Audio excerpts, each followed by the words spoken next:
Hey, I'm Chef Caleb with Evolve. Today we are making one of the simplest things, yet it's going to revolutionize your cooking. Some would say you need to do this to make the best results. We're talking about chicken brining.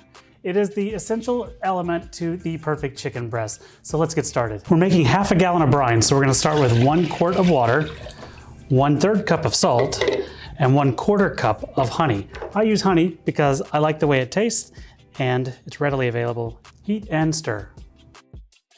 So the salt you use really does matter. You can see our salt video below, but basically we put in a really dense salt with Morton kosher salt. So we're gonna need to boil this water to get it to dissolve. If you didn't want to boil the water or you simply wanted to make a cold brine, you could use a really fine salt. As I told you earlier, we're making 1/2 gallon of brine, but I only put in 1 quart of water. So kind of what gives, right? Well, the key here, and what I love doing, is adding in 1 quart of ice at the end. It cools my brine faster so I can move on to my next step, whether that I'm making a Thanksgiving turkey or I'm brining chicken for dinner that night.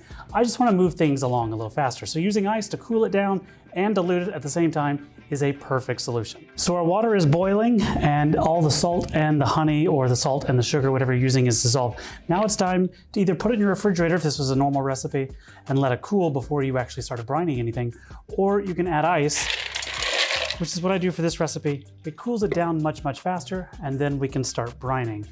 One other thing to consider when you're brining anything is what you want your brine to taste like. This is very benign. There's really nothing here. It's gonna allow moisture in your chicken or your poultry or whatever you're doing.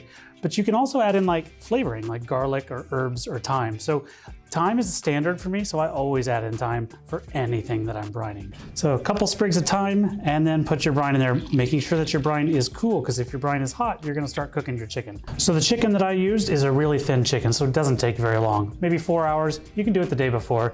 If you're doing a Thanksgiving turkey, you definitely need to do it a couple days before. It's gonna make a world of difference in whatever poultry you're cooking.